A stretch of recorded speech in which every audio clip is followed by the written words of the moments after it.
Kaspa is a great medium of exchange because I don't have to give up my self-sovereignty to be able to use my wealth. I don't have to move to a layer 2 solution, which will impose a lot of risk on myself, and not only on myself, but on the Bitcoin network itself, because everything that you do on the Lightning Network does not actually benefit Bitcoin in terms of transaction fees, which miners are going to be heavily relied on if you want your network to remain secure. Nodes only have, like you said, 3 days worth of transactions. And before that, they have a header with the UTXO balances, so the amount of Kaspa per address.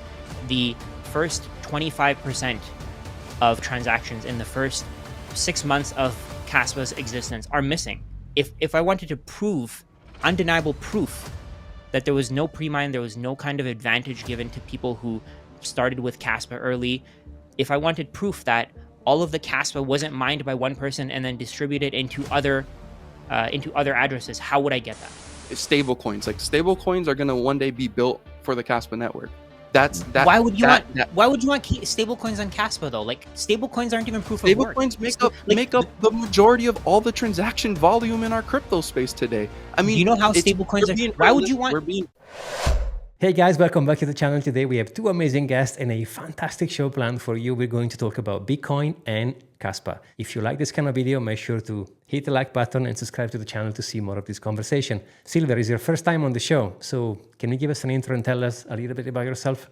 Yeah, so I'm Kaspa Silver. I am the owner of the Kaspa Silver YouTube channel. I've been in crypto ever since I turned 18. I went through a lot of everyone's phases of just like kind of exploring, trying out new things, messing around with things and kind of getting wrecked. And then eventually you start to learn and wake up to like, what are you really doing here? And eventually that led me to going deep dive into Bitcoin and trying to understand it.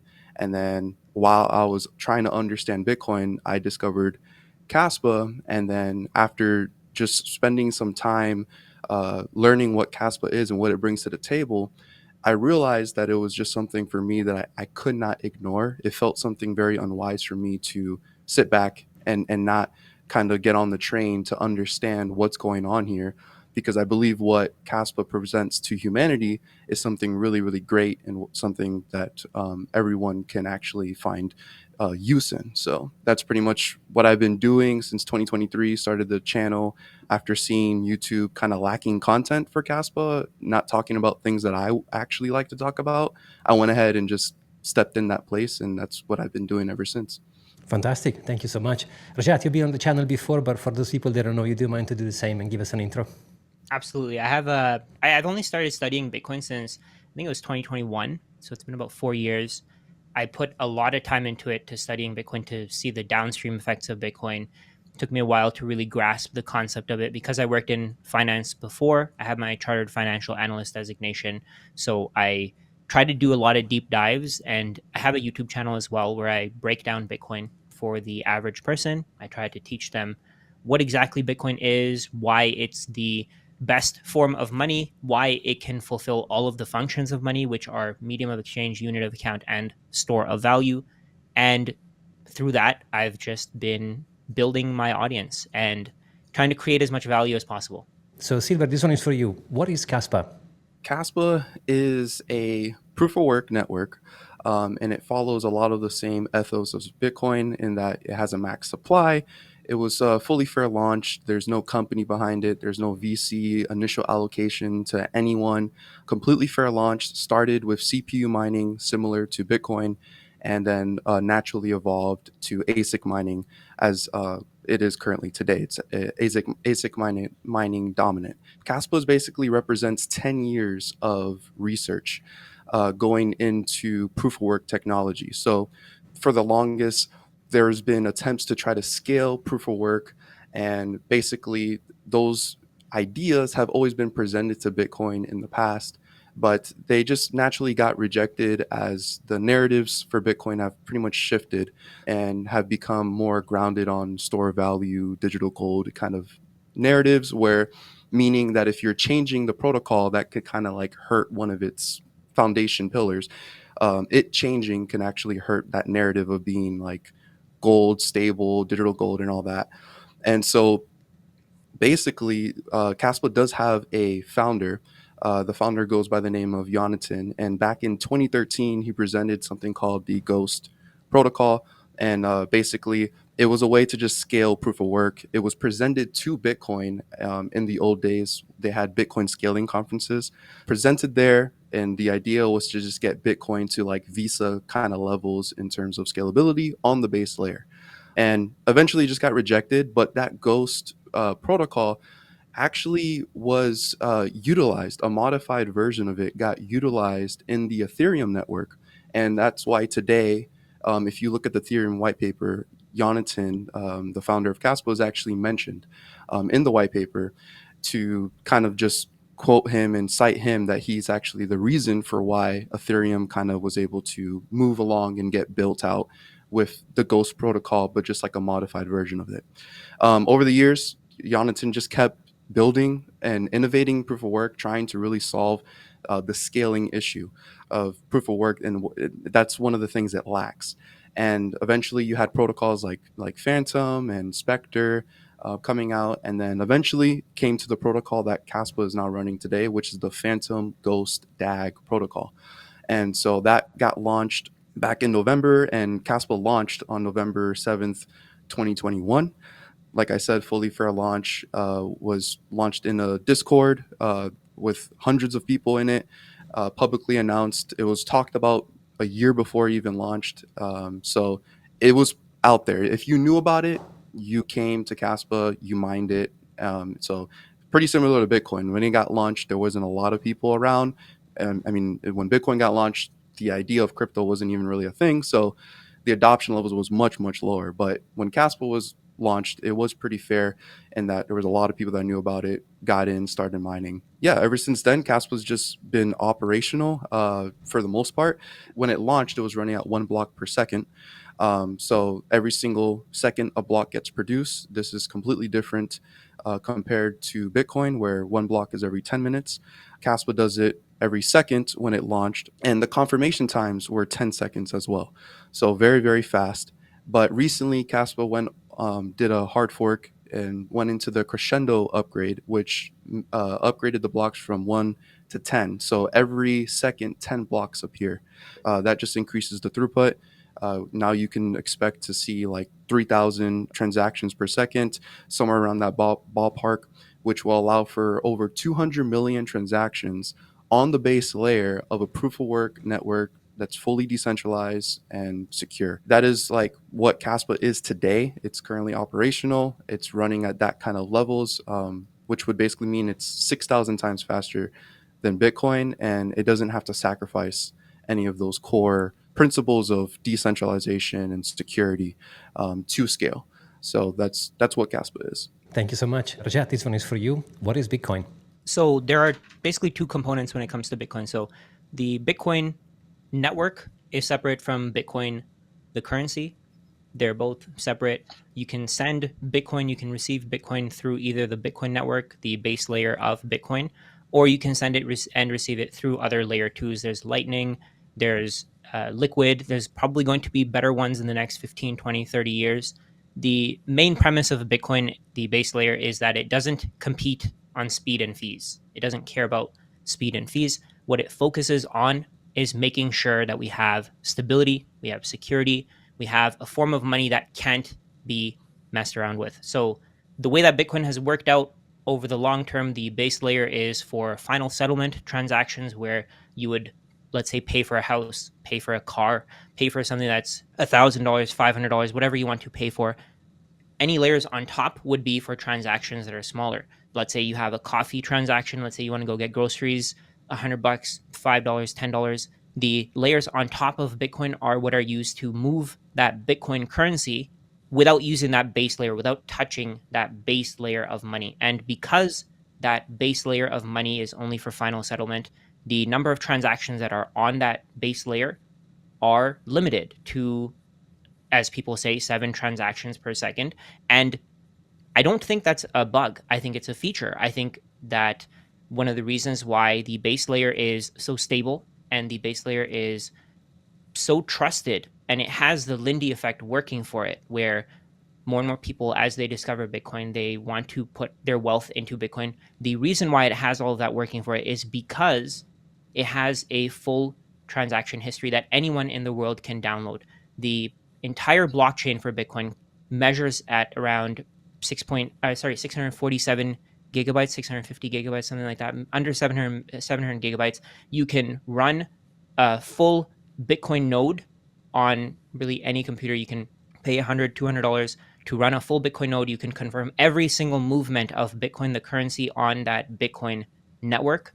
If you want smaller transactions and you're okay with not having to get final settlement and you want to have the transactions completed right away, let's say you're at a fast food restaurant or you're at a grocery store, you can use the Lightning Network and you can have your transactions completed within seconds, and the transaction fees are way, way lower than the base layer. So one of the things that could potentially be a downside, as people may claim, for Bitcoin, is that people may not use the base layer for transactions enough in order to keep supplying miners with fees. But the way that I see it, the base layer is pristine. Nobody can change it. Nobody can manipulate it. So if people want final settlement, they will continue to use the base layer. The blocks will continue to be full as they have been the last few years. And Lightning will just be a cherry on top. If you want to move a small amount of Bitcoin, you can. You pay a fee once and you move your Bitcoin onto Lightning. And that's not the only way to actually interact with Lightning. Let's say, for example, you work a job, you get paid on the Lightning Network. You can transact within that Lightning Network ecosystem without ever having to go back to the base layer. The base layer is definitely not for everyone. Not everyone wants to take self custody of their money. And I think that that has been accounted for when it comes to Bitcoin. Not everybody will be able to take self custody, but the people who want to, if they're willing enough to put in the wealth that's required to interact with the base layer, then they will be able to. And what we've seen in the last little while is that transaction fees have actually fallen by 90%. So the minimum transaction fee that you can pay to interact with the Bitcoin base layer is now 0.1 satoshis per vbyte. So the cost has dropped by 90%, whereas before it was one whole satoshi per vbyte. Another thing that people come at Bitcoin is that there's only 21 million, but those 21 million Bitcoin can be split into micro units called satoshis. So one Bitcoin, 121 million Bitcoin, or sorry, one of the 21 million Bitcoin can be split into 100 million units called satoshis, and you can transact with those satoshis. So if you think that it's too late to own Bitcoin, to interact with the Bitcoin network, then it's not. You can buy something like 800 satoshis for $1. And over time, of course, as more people want to own Bitcoin and they see that Bitcoin is the best store of value, medium of exchange, and unit of account, they're going to want more and more Bitcoin, and they're going to want to accumulate as much of it as possible. I think that the stages of money, the store of value, medium of exchange, unit account, those are essentially stages. I think that those stages happen over time for each individual. Each person has their own basically timeline. So let's say, for example, if you hold Bitcoin long enough, eventually the value of that Bitcoin will go up so much that you'll be okay with transacting with it. Thank you so much. And Silver, this one is for you. What is the problem Kaspa is solving or is trying to solve at the moment? Kaspa is actually Aramaic for silver or money. And the reason why it does take this silver type narrative is because in the past, silver was used more than gold. And so the goal for Kaspa is to be the most used proof of work network. And it's able to do this because of the incentives it brings to the table, in that it's a proof of work network that is scalable, and you no longer have to sacrifice some of your self sovereignty and move to a different layer, but you can instead remain on the base layer and be able to have very fast instant transactions. So the goal of Caspa is to be able to scale to meet the level of where everyone's at today. Think internet speed proof of work. When you click a link, you get that link right away. When we do anything on the internet, it's pretty much instant. And what Caspa is enabling is us to actually move value, not only store value, but move value instantly, and not have to give up some of our sovereignty to other different layers. What it's trying, and what we say in Caspa, is that it solved the blockchain trilemma. So in blockchain, typically you have three things that are crucial, and one thing has to be sacrificed. So you have decentralization, you have scalability, and you have security. And proof of work networks naturally all are very secure, and they're typically very decentralized, and they have to remain in those two ballparks and have to sacrifice on scalability, because if they try to scale, they may lose in security or decentralization. Caspa, on the other hand, is able to scale and not have to sacrifice any of those two components. You can remain decentralized, you can remain scalable, and you can remain secure all at the same time. And one of the things that is completely different with Caspa is that it's no longer a blockchain. It's called a block DAG because the blocks are actually created in a parallel. So one thing that this solves is that it no longer has to orphan blocks. In Bitcoin, you have blocks that get orphaned every so often, and those blocks that are orphaned are actually blocks that were created by miners, which means that those miners wasted energy because those blocks get discarded. On Caspa, there's no such thing as orphan blocks, so that means all the energy used by miners is never wasted. It's actually extremely useful for the network. Another thing about Caspa is that it implements a pruning mechanism so that nodes are actually archival nodes are no longer necessary for the network to remain in consensus or secure. So currently right now in the background, I'm actually running a Caspa node. I'm currently actually solo mining to it right now. And it's about 50 gigabytes of storage. And on Caspa, this is considered a full node because you only need to maintain 3 days of past history. And archival nodes, the only reason you would have archival nodes on the network is just to operate explorers. That is the main reason why they exist. But Caspa could fully operate without archival nodes existing. And then I did mention how I am solo mining, and this is because Caspa has a lot more faster block rate. You have about 860,000 blocks a day, whereas in Bitcoin you only have 144. Your variance to find a block on Bitcoin is so low, which actually incentivizes pool centralization, reduces solo mining. And if someone's solo mining on Bitcoin, it's called lottery mining pretty much. If you're solo mining on Caspa, it's just another day because the block production is so high. You can be a small miner and remain solo mining and still find blocks and be contributing to the network. So, Rajat, would you like to rebate? Yeah. So the first thing you said there, Kaspa is Aramaic for silver. I don't really think that's relevant. Because I recently found out that my first name means silver, my last name means gold. So I don't really think that's relevant to this argument. The second thing you said here there was that it solves the blockchain trilemma. Do you know what the trade-offs of Caspa are? And I don't really think that it's possible to say that there are no trade-offs because nothing is a perfect solution. There is no such thing as a perfect solution. There are always trade-offs. You're correct. Yes. When you say that there are no trade-offs, it means that maybe you don't understand them. I mean, if Well, I'm let's say not. for I'm example, not. I'm not saying no, I'm I'll not saying that correct. to you. I'm not saying that to you. I'm just saying I want you to explain. But what I'm saying here is that Yeah. if I were to say, "Oh, Bitcoin has no trade-offs," then it would Yeah. mean that I don't understand it. And I've seen people say that. So I believe that you understand Caspa better than the average person. So if there are no trade-offs, if there's no blockchain trilemma, that means that there's no trade-offs. But the way that I understand Caspa is that if you have, or the way that I understand money in general, because I have an accounting and finance background, I went to school for accounting and finance. The CFA is very heavy on accounting. The way that I understand money is that it's supposed to be a ledger. It's supposed to be a record of transactions. The importance of having a proof of work network is that you can prove that the work was done and you can see the transactions actually happening. So with Bitcoin, the blocks are smaller, but you can have thousands of copies of the entire blockchain, and that's what gives Bitcoin so much value. So the way that I see Bitcoin is that, like I said, 20,000, 25,000 full archival nodes are around. There are something like 100,000 pruned nodes. So what that means is that nobody can really mess with the history of Bitcoin and nobody can hide any kind of fraud. So the way that I see it, if a form like let's say just cryptocurrencies in general, they're essentially created out of thin air. Of course, with Bitcoin and Casper, there's some energy requirement, but how do we know that before 3 years ago?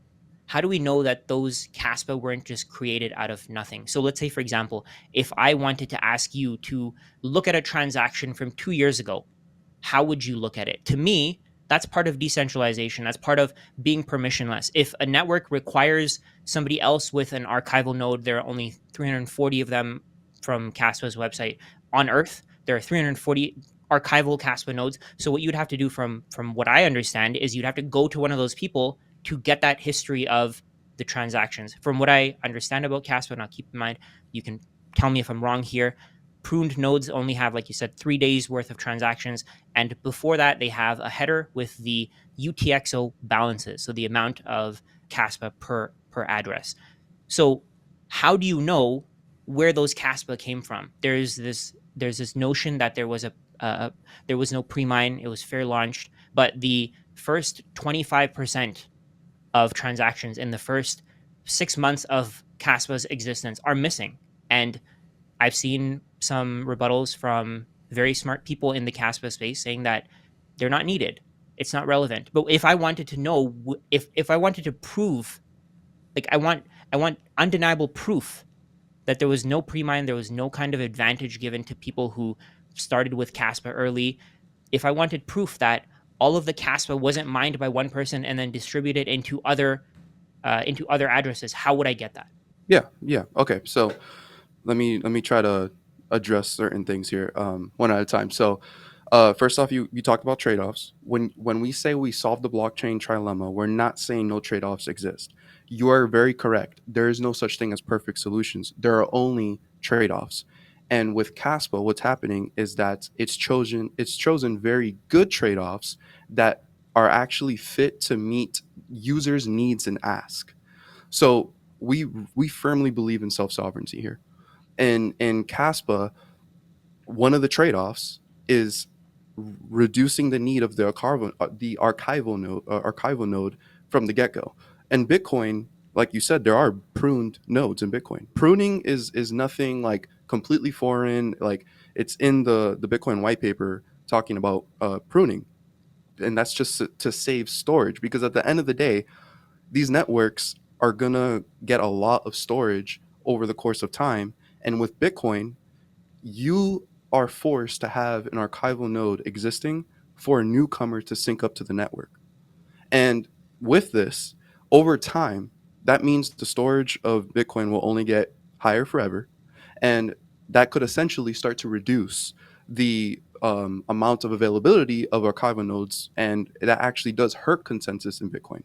Whereas in Caspa, since it's not reliant on archival nodes to sync up, I don't need to sync up to someone who has an archival node running to be able to know that I'm syncing up to the correct network. Now, in Caspa, full nodes are considered the nodes that have the 3 days of past data.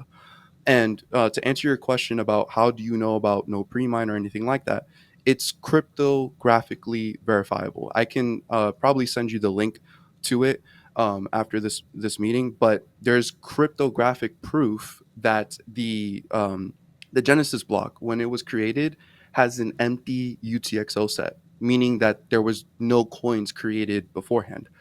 And also because the nodes maintain the balances of every single address that exists, it does this since Genesis.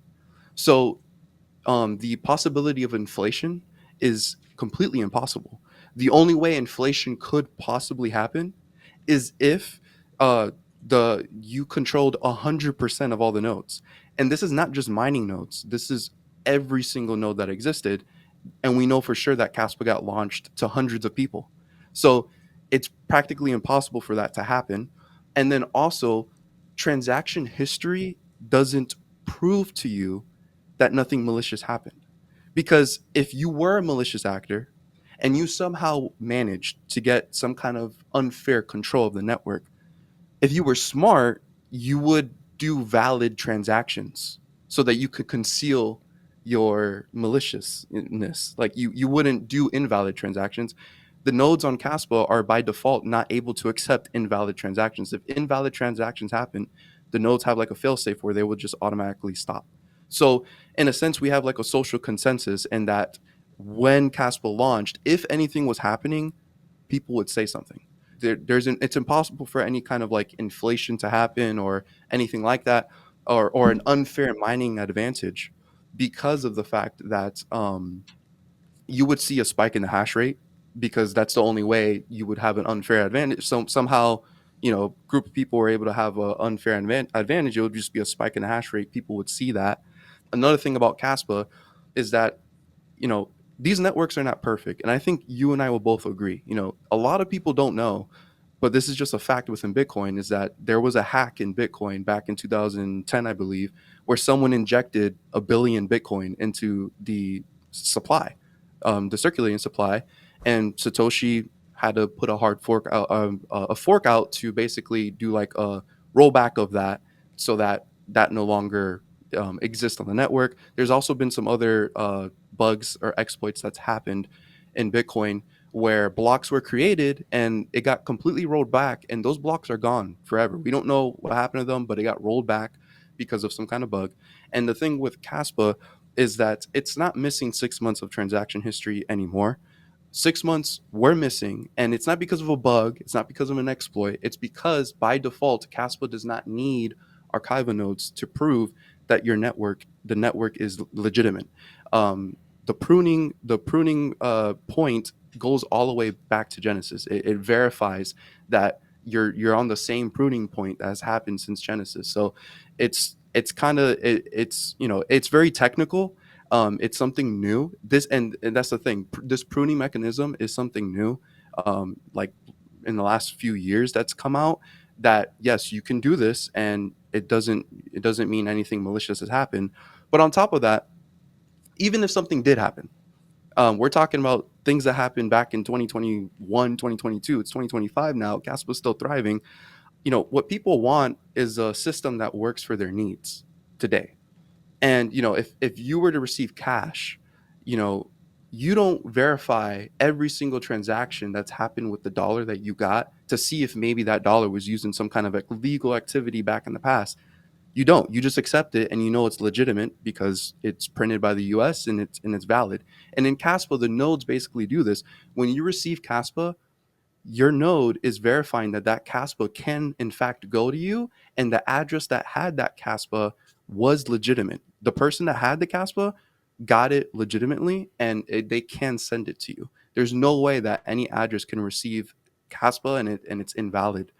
And then to even just kind of like show the integrity of the developers behind Caspa is in the first 2 weeks of Caspa, the nodes kind of went out of sync because of some bug that had happened. And again, this is just to show that these networks are not perfect. They do suffer some things. And in that time, there was an unfair mining that took place to try to fix the network up. And it was given to the community to choose between whether or not the Caspa mined would be burned or be put to a development fund to kind of help Caspa. The community chose to burn that. And to this day, you can see 11 million Caspa that was mined during that time. It's completely burned. It can't move ever again. And that's kind of just like a testament to show like the transparency that these devs are taking here to make Caspa. Caspa, like I said, Caspa is a product of 10 years of research. Why spend 10 years of your time researching this stuff, proving this stuff on white papers, like with math, to just go ahead and try to scam people off of the network? They would have been better off just being a VC backed coin. Why didn't they just do that instead to make money? They didn't. They chose to take the fair launch route of Caspa, which is the most difficult route, especially because when Caspa launched, it wasn't launching on the hype of smart contracts and NFTs and meme coins. It was launching to just simply be a foundational base layer where we can actually use it for the world. And that's its goal. And so, like I said, when it comes to the fraud, transaction histories won't really help you prove if there was fraud. You're just going to see balances kind of like moving between addresses. You still can't prove whether or not something happened. It's the way that I was saying fraud or like something like money laundering. I think that there's a lot of trust here. Like based on what you said there was a lot of trust, right? There was a lot of trusting a small group of people to do the right thing, to assume that, they have this history, they've been doing this for a while, so of course they're going to do the right thing. They're not going to try to screw me over. But this is money, right? We're talking about real money here. We're talking about hard money. When you mentioned that the US dollar, with the US dollar, there's no proof of work. Of course, it's not proof of work, right? The US dollar is just basically forced on us. The Hmm. main proof of work network was gold. the ledger for gold is literally the gold, right? If you own that gold, you know that it came from the earth and you can confirm that it's real, right? But with Caspa, how would you do that? How do you know that it was legitimately created? Like let's say you got Caspa that was created in the beginning of with gold. Okay, so with gold, you can do tests to confirm whether it's real, Hmm. right? So with Caspa, I get what you're saying. How do you confirm that you can? It's very unlikely that they did this, but the scrutiny will be there. The fact that do you know how many blocks are missing? How many blocks are missing?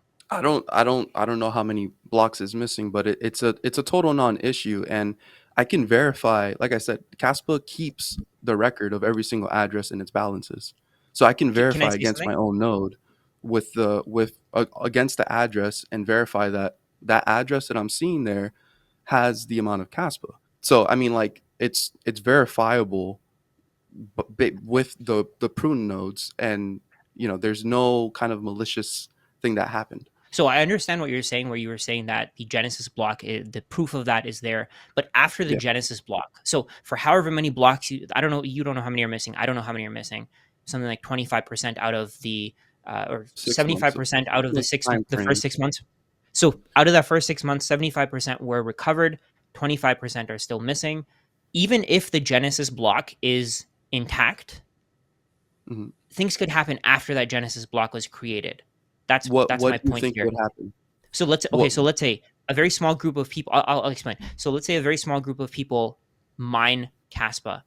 There could be bots, right? I mean, 100 community members, 1,000 community members. I don't really think that really means anything. A lot of people have been creating cryptocurrencies to make money. Um, a lot of people create their own technologies to make money. They could be bots, right? I mean, you don't know if they could be bots. I don't know if they're bots. Even a lot of people who are talking about Bitcoin, there could be bots there, right? But the point here is that that history is missing and there's going to be scrutiny there. but If but regulatory what authorities, fraud are you oh, okay. afraid? So, Like, give an example. What do you think fraudulent could have happened, and maybe I can like so alleviate keep in those mind, concerns. keep in mind, I don't have a forensics background or anything like that. I don't have experience in this. I haven't actually looked through financial statements of companies to determine if they have fraud, but there's all kinds of fraud that could happen, right? If there's missing, the point of a blockchain, the point of a form of money is to be an accounting system. If an accounting system is missing initial ledgers, then how can you trust it? So let's say, for example, you I start a mean, I mean, business. banks in the real world don't Sorry, keep your can I transaction say? history forever, though. So let's say, for example, if you start a business and you wanted to create invoices for your customers, you start with transaction or you start with invoice number 10,000 instead of invoice number 1. What do you think your accountant is going to come back to you and say?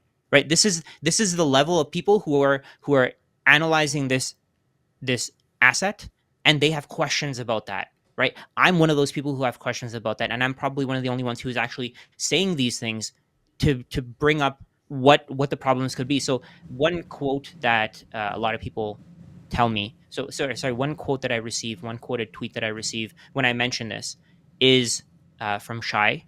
And I'm not saying he's a bad person. I'm not saying he has bad intentions. I don't know him. I don't live with him. This is the first time I'm even hearing about him in the last 2-3 weeks when I really started digging deeper into Caspa. He mentioned in his tweet that the reason for a full ledger, a full history of Caspa is for aesthetics. If you Hmm. try to go to an accountant and you say, no, you don't need my first 10,000 transactions, it's for aesthetics. Who cares about the first transactions, the first 10,000? I know what the balance is supposed to be, so just trust me. And then let's look at it from another angle. Let's say you get a mortgage from your bank, and your bank says to you that we only store, let's say you've had your mortgage for 20 years, and your bank comes to you and says, we only store data for the last 3 months. Everything else in our system is deleted. Would you just trust them? I mean, we They still have the trust records. we They have the trust our balances, system right? right now. We trust our system heavily right now, and banks do not keep our records for more than like 7 to 8 years. I actually looked this up. Your phone app, like for a bank app, it would keep like 2 years of your transaction history, and then it just discards it. We have to remember that these networks are totally dependent on hardware to operate. And if we were to force on everyone to keep every single transaction that you did, even though I may not know you or something like that, but I'm forced to keep your transactions. It's unsustainable. And But the pruning mechanism on Caspa is a way to actually make this survive for many years to come. Because if we're being realistic here, we want these things to survive for more than just 10 years. We want it to survive for multiple years. So the pruning mechanism is there because 50 years from now, it literally does not matter what happened in 2025, some transaction that happened in 2025. It doesn't matter if Caspa even reached the 50-year mark. It's I mean the trust is going to go just based on the social consensus of it existing. That trust goes there, like if you get on a plane, I don't verify the pilot's entire history of flying before I sit in it and take the flight. We do have there's always going to be some kind of level of trust, but that's why I keep asking you, what kind of fraud do you actually think may have occurred, and then I can actually maybe alleviate those concerns, because this stuff is cryptographically verifiable. A lot of this stuff is cryptographically verifiable, that nothing had happened. You also have the fact that there's hash rate involved. The hash rate, we have the record of the hash rate of Caspa, so like, if you could be more clear about what fraud do you think that could have happened, then I guess, okay, maybe we can have a better discussion. But you're just saying that just because they're missing, it means it's fraud. And with this technology, that's just not the case. how would you prove that the hash rate wasn't all contributed by one miner, and then the Bitcoin or the Caspa wasn't moved to other addresses? So it starts off in all in one address, basically like a pre-mine. It's Well, basically it like a can't. It fake can't. It pre-mine. can. I'm not It saying it has is an a free. it has an Go emission ahead. schedule.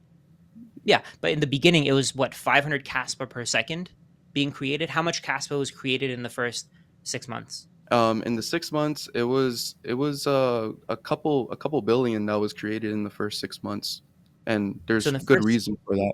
so in the first 6 months, from what I know, so from what I know right now, what's the total supply of it? Something like 92% of it has been released. So in the first 6 months, there's probably a significant percentage of it has already been mined, right? And it's already been created by these people. So what I've seen is that it was something like you said, a couple billion. So what that would mean is if one entity is mining Caspa and you don't have a record of who was mining it and which addresses it went to, how can you prove that that entity didn't redistribute the Caspa into other addresses to hide trails of them having all of that Caspa? How would you prove Okay, that that's so not the case, right? With so with first, with Bitcoin, it's provable because we know that, well, Satoshi Nakamoto mined all the Caspa in the beginning. It's still there. It hasn't been moved from but the you can't history of. prove that he didn't mine to another address and you didn't know. But what I'm saying here is that the Bitcoin that was initially mined is still there, right? I can prove the history of that Bitcoin being mined. If I receive Bitcoin, I can prove where it came from. I can prove that it was actually a Coinbase transaction that created that Bitcoin. That's the proof of work. The proof of work in Bitcoin is the literal ledger. The ledger is the proof of work. So Where do more you view this is your more like ledger? a this is more like a literal, like I'm using it like a literal like a literal understanding of the term. The proof of work in gold is the actual gold. You If you own that gold, that's proof that work was done to take it out of the earth, right? With Bitcoin, with cryptocurrencies, because they can be created out of nothing theoretically, the ledger is the proof of work. If the ledger isn't there, then how is it proof of work? If the records of it being created aren't there, then how is it proof of work? We go back to with So, fiat. With fiat, they can just create as much as they want to. So with fiat, there is no proof of work because there is no work required to create that fiat. With Bitcoin, we know that there's a certain emission schedule every 10 minutes on average. Sometimes it's higher, sometimes it's lower. Every 10 minutes, a block is created with a Coinbase transaction. And in that Coinbase transaction, there's a fixed amount of Bitcoin being created and issued to the market into that miner, and they can do whatever they want with it. So with Bitcoin, the proof of work, the proof of creating that Bitcoin is the ledger. The ledger is the literal proof of work, right? where do you With view Casper, your ledger? where do you view? So I have a node running. I recently started running it. You can also look at it on mempool. You can look Okay, but on if you're looking on businesses. mempool, you're just trusting because mempool is someone else's node on that network. Now I know you can verify with your node, Yes. but are you doing that with every single transaction in the past? Are you like looking through the explorer and trying to figure out like, oh, was there fraud? Was there this? I mean, we No, if I there's wanted always a to, I could level of though. That's the trust point. If I for most wanted to, I humans, could though. but the nodes on Caspa do verify that the Caspa, like I said, the nodes cannot allow any malicious inflation. So if there was any kind of collusion, which there wasn't, they would only able to be able to collude with the supply that exists at the time. And then you also have all the people who were active in the Discord, asking questions, seeing everything going on, that if there was something happening, people would call it out. Within 1 month, Caspa became GPU mineable, and the Do GPU you think mining crowd is a huge market on YouTube. You have thousands of there's a video out there that's 14,000 views for Caspa GPU mining 1 month after creation. So we're talking about thousands of eyes on this network. There's always a layer of trust. We don't understand code to the great extreme, but you're just trusting that there's eyes out there who are viewing the Bitcoin code and there's nothing malicious going on. But the it fact has remains happened that in it's the past? cryptographically proven that Caspa has no pre-mine.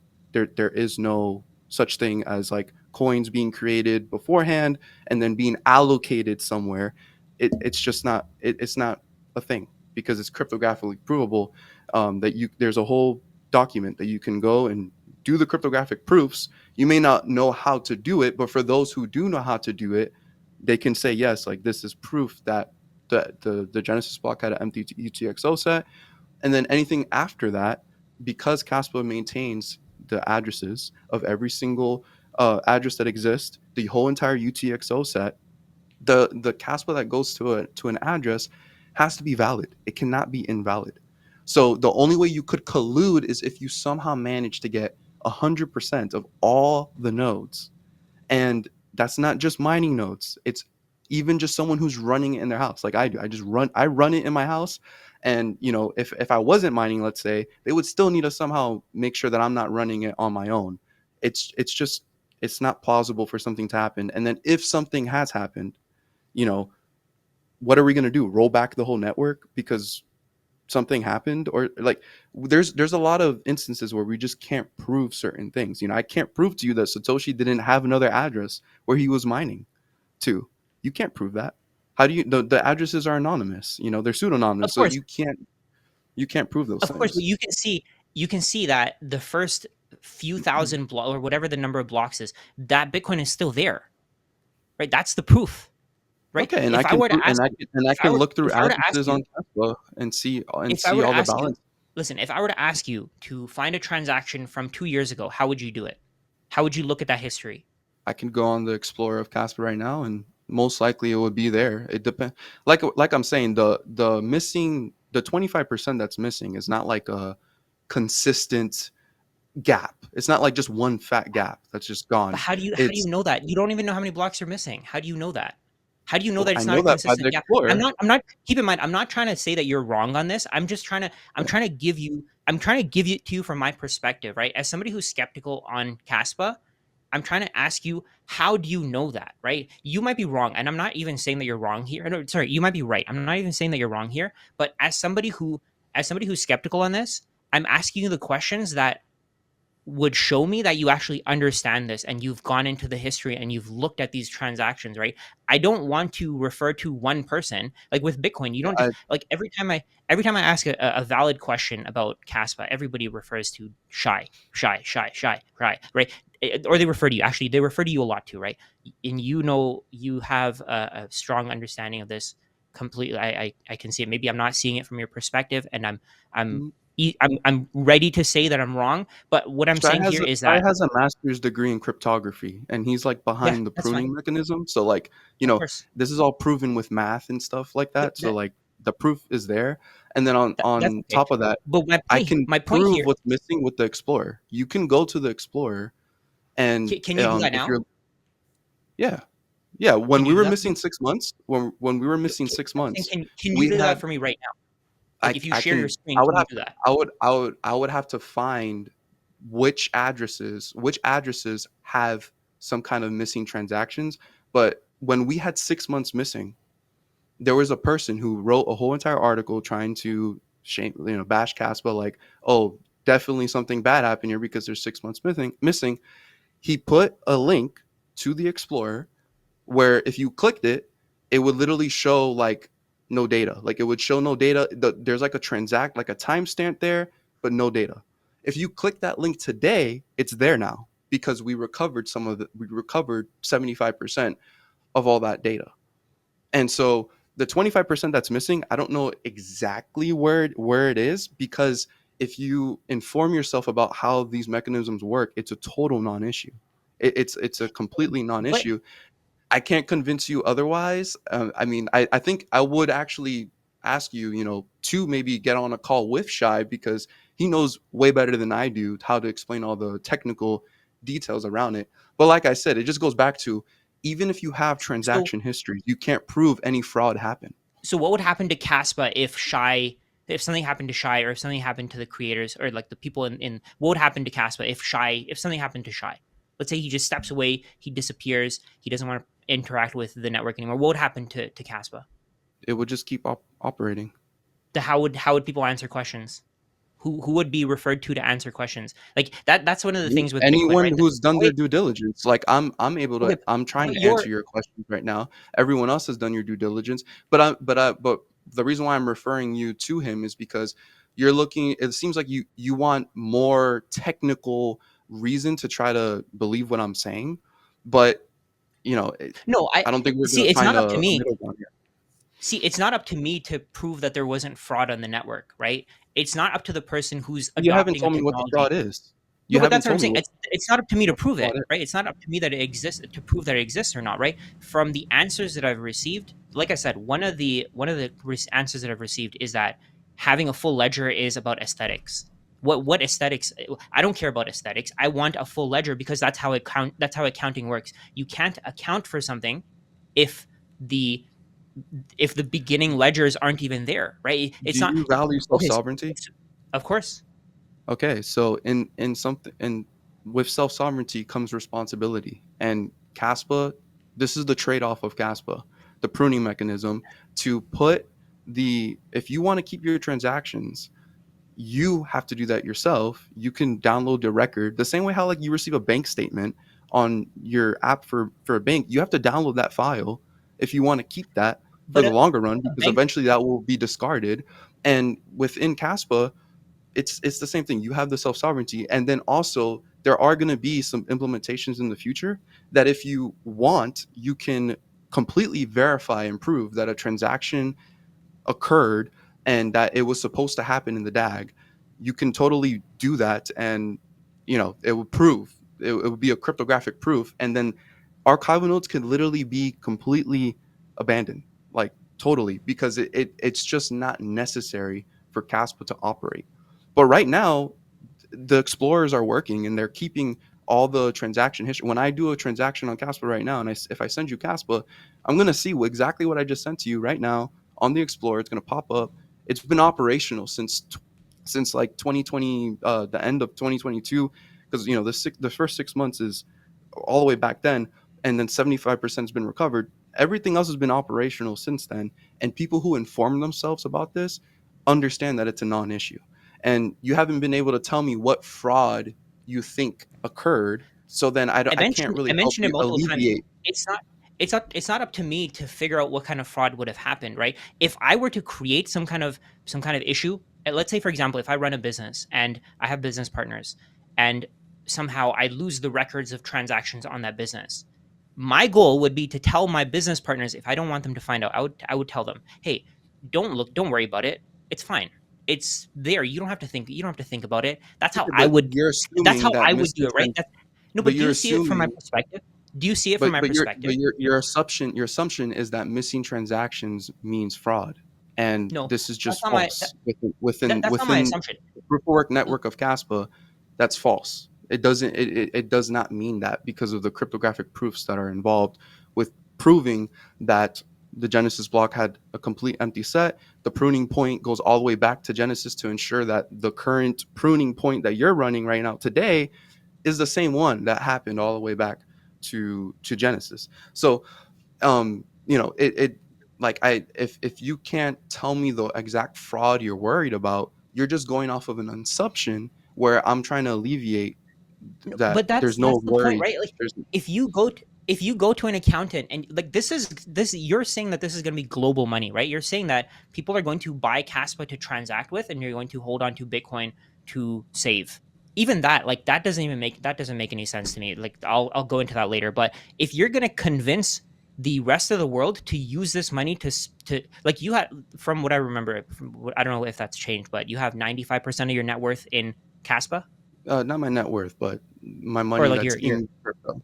okay, so the way that so you have 95% of the money that you have in crypto in Caspa. What's that as a total percentage of your overall net worth? Not including your house, like if not including like your equity in your house. I wouldn't know exactly. Maybe in the 70 percentile, something like that. Okay, so 70%. For me, my house, because I understand Bitcoin because I know what the trade-offs there are because I want self sovereignty. My liquid net worth is reaching 95% in Bitcoin. 95, 98, and the rest is in cash, right? So Okay. the reason why I'm saying that is if I were to let's say I were to use Caspa as a form of money. First of all, it has the missing ledgers. That's okay. We'll get past that. A lot of the arguments on this are that it'll be used as silver while Bitcoin is used as gold, right? Have you thought of the consequences of separating the medium of exchange and store of value functions of money?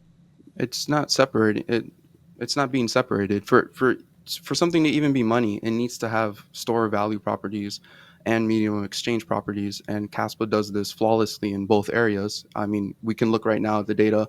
73% of all the Caspa of the supply of Caspa is has not moved in 3+ months. So So doesn't that clearly kind of clearly we're defeat the seeing purpose of we're seeing that Caspa has store value properties already. And then on top of that, Caspa is a great medium of exchange because I don't have to give up my self sovereignty to be able to use my wealth. I don't have to move to a layer two solution, which will impose a lot of risk on myself, and not only on myself, but on the Bitcoin network itself, because everything that you do on the Lightning Network does not actually benefit Bitcoin in terms of transaction fees, which miners are going to be heavily relied on if you want your network to remain secure. Um, blocks are full? the blocks are Every not block is the, full. the blocks are not full. They have Of course not been. they are. The Bitcoin's at transaction all fees have time decreased high. by 90%. Transaction fees have decreased by 90. You can look at That mempool right means that now they're if you not want. full. Blocks are full. The full. market is designed, it's a free market. It's designed to make sure that as many transactions as possible can go through. It's a free market. So the transaction fees trend to zero in terms of Bitcoin. Do you agree with that? We're actually Uh, seeing that. So I mean, no, it doesn't even really matter if you agree, but the transaction fees are trending to zero in terms of Bitcoin. So the blocks are let already me ask you full. this. Let me ask you this. If the emission schedule of Bitcoin was to end today, would Bitcoin survive? It doesn't matter. It doesn't end today. Why would you like? But It's not relevant because it's not ending it's today. totally relevant It has because the okay. the So system the what would happen with system Caspa if Caspa's emission schedule ended today? Would Caspa survive? No, it wouldn't. That's why we're fighting for that's why we're trying See, to give we're not ignorant to that fact. Every that's the single thing. proof of work system in the world, any proof of work system, if it doesn't have a tail emission, it doesn't have an infinite supply, it must live on fees one day to be able to survive. And Bitcoiners think that they have until 2140 to be able to care about that, making and leaving that issue for their Not at all. grandchildren to deal with, Not when at in all. That's reality, the block reward for Bitcoin in the next 10 years is going to drop under one. Saylor yeah. That's himself fine. was literally just But it's saying it the one other whole Bitcoin. Saylor One Michael whole Saylor Bitcoin. himself was saying it the other day. He thinks in 10 years the future is going to be a bunch of institutions using the layer 1 and a bunch of and the masses using the layer 2 to be able to transact. That doesn't sound to me like a digital cash system. That sounds like a centralized system because It. everything you're doing on the layer 2, I you are mentioned no this. longer on the self-sovereign system of the layer 1, And also, that's Okay. also just a hoping that institutions are going to be willing to pay thousands of dollars in fees to be able to keep the network secure. I The mentioned the this in the the beginning. The digital cash is the Bitcoin, the currency, right? That's separate from the network. You can use whichever network you want to move your Bitcoin. If you do it on the base layer, you're getting final settlement. If you do it on Lightning, you're not getting final settlement. I've seen comparisons of Bitcoin to Visa because Visa has way more transactions, of course, but Visa doesn't give you final settlement. So it doesn't really matter what Visa does. The Bitcoin base layer gives you final settlement, and you have a full intact ledger that anyone on earth can store on their computer with a 1 terabyte hard drive. Like that's self sovereignty to me. Self sovereignty to me isn't trusting somebody else to carry the rest of the ledger for me. The point of running a node I'm is not to trusting benefit. anyone else. The point of running a node is to be able to confirm transactions for yourself, to confirm the That's what my node the does today. validity. The point of a node is to confirm the validity of a transaction from the Coinbase, That's right? what our every nodes. That's single what every single transaction can be traced to a Coinbase transaction. On the other hand, with Caspa you that's can't, because again, like, those transactions are missing. So with Bitcoin you have that ability with the base layer. The difference between a layer 2 and a layer 1 is that the layer 2 is for smaller transactions. Like I said, if I wanted to pay for a coffee, I paid for Steak and Shake. When I went to Vegas for the Bitcoin conference, I paid for Steak and Shake. Steak and Shake was able to, they were willing to accept that Bitcoin. So ask them, and you did not right? support Why the are they Bitcoin accepting network. it? And you did not That support the doesn't it Bitcoin doesn't network. matter. The Bitcoin It network is still matters. The full. miners The only block can is still survive if full. they're being paid. That's what a free market does. That literally means that the Transaction blocks are no fees. longer full. So are you saying that because the price of housing has fallen in terms of Bitcoin, people don't want houses? I don't see how that's relevant to what I'm Of trying course to that's point out relevant, here. because if transaction fees are falling, it's because Bitcoin's price is appreciating so much. It's That's because the no reason one's for it. using the network. Transaction fees, that's not true. The transaction, like I said, blocks are full. What do you mean nobody's using the They're network? not There's over 1 billion transactions on the Bitcoin network. a What billion. do you what do you Okay, I can pull up a screenshot right now of how many transactions are happening. what's the exact number? Total, it might be a million, Yeah, it might be 1 billion. no, Let's see. it's right now. Bitcoin's doing only about 400,000 So transactions a day. in total, Bitcoin can only handle 800,000 transactions daily. That's it. Bitcoin has 1.217 billion transactions on the network. No, it does not. In total. What chart? I'm What Googling. chart are I you can looking at? look at the numbers right now. The charts are there. Like, you I can look at will the numbers. pull it Like up this, right now. honestly, man. Yeah, do it. I just let you guys go. I didn't want to interrupt because Great. Yeah, yeah. if you want to share your screen, it's possible. I can set it up for you. You Okay, need daily transaction volume for enough fees to be created so there you that the go. miners can be sustainable in the future. Right now, they're relying on That's block rewards. But when block rewards yeah. dwindle, you need to Okay. either Bitcoin either needs to double in price every 4 years, which is I don't think that's realistically possible for the next So you're still you know looking at it from a forever. fiat perspective. So you're still looking at it from a fiat perspective. See, I'm so far I'm beyond looking at that. it I from don't a look at it from a realistic fiat perspective. perspective because I don't fiat look is at it from not a fiat, going away because tomorrow. I know that nation states are going to mine Bitcoin to keep the network sovereign. They're mining Bitcoin to get fresh non KYC Bitcoin, and that's what transaction fees work out to be. Transaction fees Nation work out to states be are going to fresh non mine KYC Bitcoin. right Go now. ahead. Like over 50% of all the blocks are being mined by pools, That's by fine. two pools. Yeah, So that's that's fine. not, Technology will and evolve. those pools are Technology will KYC. evolve to allow people to mine from home.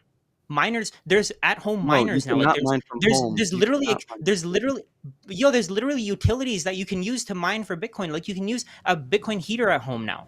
And do you think that's going to get worse over the next 12, And 15 years? you're not going to Caspa, find a keep in block. mind, keep in mind that Caspa has 12 years to address this. Bitcoin has 120. But No, it let's say does the not. last let's say it has 70 years, right? Let's say it has 70 years. What? The last 40 years in total, there's going to be one Bitcoin mined, right? But by then, Bitcoin is going to be so deeply entrenched in society that there's going to be people who have not lived without Bitcoin existing in their life. Like, this is a multi-generational asset. Caspa has 12 years of runway. 12 years versus a multi-generational asset that'll be around. Here's the Like, case for the Kaspa. block reward I only can ends. remain on the Sorry, base layer. can I just finish my point on there? The block reward ends in 2140, and I agree with you.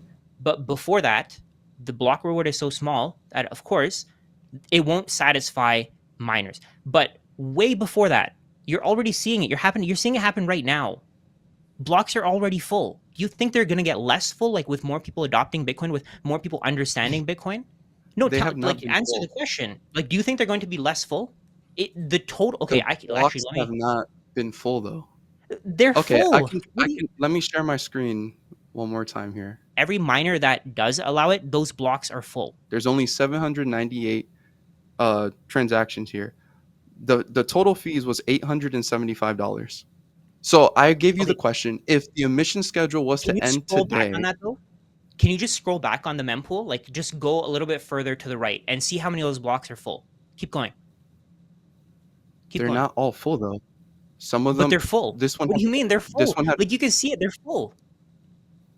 Where I'm They're talking all about full. fees. It's They're it not all doesn't full. you can see A the a what are block you in talk what do you mean? What do you mean? the, You can clearly see block 907,122. It's full. Like the reason why, let's say for example, one block has 1,428 or 1,438 transactions is because there's a lot of UTXO consolidations. So just that alone, it gives okay. Bitcoin a use case. If you keep I'll give scrolling that back, to you'll you. see I'll give that to you. But my point is the fees. They're not enough. the And fee. How are this they not is enough? Like in 30 okay. years, so when the block reward is one Bitcoin in 32 years, you think 0.03 Bitcoin in fees is not going to be enough? Do you think that fewer people are going to want final settlement of their money in 50 years? I think way more You're people will putting want final time settlement of frames their when money. Bitcoin has a ticking time bomb that's much sooner. Right now, the total 24-hour mining emission is $50 million, just about that much, right? $50 million. Okay, I'll When go with we you on have that. the Yeah. next halving, when we have the next halving of Bitcoin, that 50 million is going to drop in half. And then it's going to be 25 million. When you have another halving, it's going to drop in half again. And within 10 years, you're going to need to have fees be able to sustain miners to make up for that 50% cut that it's having every single halving. And the problem is the fact that you're reliant on the base layer producing enough fees. As I've clearly already shown, they're not producing enough fees. The blocks are only producing $1,000 in fees, a Isn't that thousand what dollars in Caspa fees. is relying And on this too, is an though? assumption. It's an assumption that your assumption is that Bitcoin is going to double every 4 years forever, and that's just and even that doesn't even suffice, because eventually the block reward will be just so minimal, it doubling won't even really help it, because it's so small, it's such a small reward. But regardless of that, you right now Bitcoin is not being used more, it's being used it's stagnating, it's at all-time highs, and you would think, oh, Bitcoin's being used more. It's not. If you look at the all-time chart of the Bitcoin transactions, all time, it's actually lower than it was back in 2024. It's only at doing 430,000 right now a day, and it can only ever do around 800 something thousand a day. Caspa can do 200 million in a day on the base layer for proof of work. No proof of work has done that before. But the 15 the million in a average is single like day. 30 to 40,000 in a day. I know Like the the average average of is that. actual the 15 million is like me saying, "Oh, my house sold for $5 million in 2022 when it was at the peak, and now for some reason people are only offering me $100,000." Right? Like What that I'm doesn't make saying it is like that why would you Caspa use an has outlier better like that? I'm saying Caspa has better incentives for use than Bitcoin. I have What Bitcoin. happens I don't after use the it. what happens after the I emission don't is use it. done? Fees kick in. That fees will kick If in it as long as there's enough adoption. This is the truth for every single proof of work network in the market. but, If fees don't but see, if that's you the don't have thing. enough usage on Bitcoin is Bitcoin, so you're gonna far fall into ahead. the same problem. Bitcoin is so literally so far ahead that like okay, so Caspa has 12 years to solve this problem. Bitcoin has, even if we don't consider, let's say, the last 50 years, it would be 120, so 70 years to solve this problem. While Caspa has 12 years. 12 years versus 70 years. People massively overestimate what they can do in a year and they underestimate what they can do in a decade, right? So in this case, people are massively overestimating what they can do in 12 years versus Bitcoin's 70, 80, 90 years. In reality, it's much longer than, because we have the 2140 block reward, even though the reward is going to be much smaller than what it is today, but we have way more runway. That's the point. How do you know that a better Kaspa won't come out in the next 12 years? How can you say that another faster Kaspa won't come out or a faster cryptocurrency won't come out? How do you know that some other cryptocurrency isn't going to come out that can do 5 billion transactions a second? Because 99% of all cryptos that have come out in the last like 10 years have all been VCs, backed cryptocurrencies, companies behind them, totally abandoning the ethos that we're trying to fight for, which is self sovereignty, sound money, hard money. That's what we're fighting for here. And 99% of all the cryptos don't care about that. They don't care about decentralization. And so Caspa, in fact, is at the forefront of innovation because it's the first time proof of work has even been innovated since the beginning of Bitcoin. If Bitcoin was not so against adapting, Bitcoin would be running 10 blocks per second on proof of work today.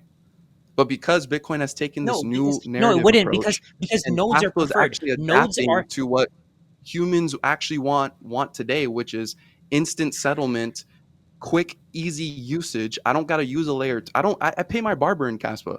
I don't gotta use a Lightning. I don't gotta use a layer two network. I just pay my barber straight up with Caspa. He gets it. It's fast. It's cheap. I'm not waiting a day or confirmation times or anything like that. I get instant settlement, and I also keep my self sovereignty, which Caspa gives you more of because it remains decentralized and secure, and you don't have to. Layer twos become more of a choice rather than a requirement.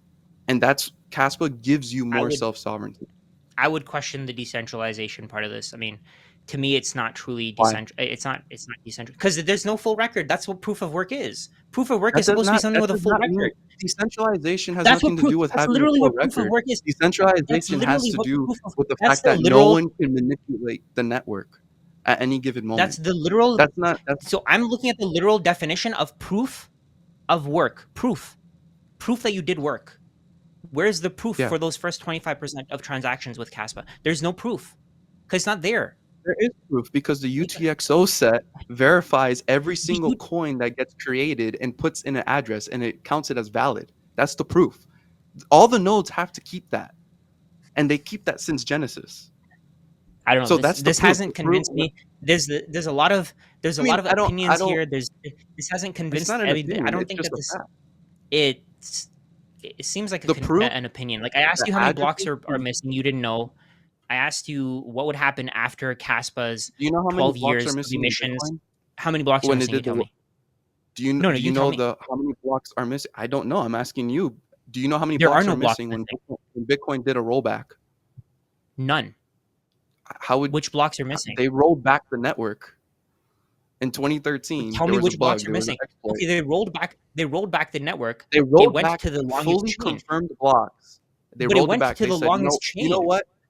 The what I'm trying to point out is that you're living in this world of Bitcoin has like this immutable ledger, like it's so perfect, like It nothing does. has been manipulated or changed, and that's not true. There's been a hack No, that I didn't literally say has it's never been like injected there's never billions been of any coins bugs. into the I'm not saying supply that. You're during right the on rollback. that. There have been bugs. I agree Okay, with you. There and with have been bugs, and that's Caspa, there perfectly has fine. not been any bugs or exploits to do a rollback. The reason Okay, why but any here's transactions are missing is by choice because it is a total non-issue. It's a non-issue for Caspa pruning because Caspa pruning mechanism, you don't need archival nodes for Caspa to operate. That is why just is that? the fact. Because if you Okay. did have to rely on archival nodes, number one, you would have to then to sync up to the network, you would have to rely on someone having an archival node. And because Caspa is much faster and scalable, the data for an archival node is going to grow at a way much faster pace. It'll be 10 terabytes a year, something like that. And now for a newcomer to sync up to the network, I will then be reliant on central.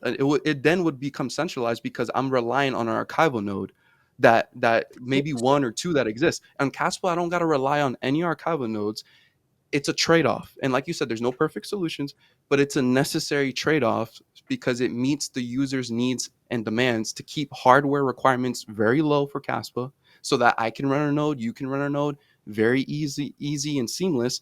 And the pruning mechanism is something that is cryptographically created. It's not just something like done like, oh, we just chose to do this. Like, no, there's math and data to support that this is very, very secure to do pruning, See, this pruning that's the thing. mechanism. And it fits Y- with reality, because why the Bitcoin network grows like 100 gigabytes per year?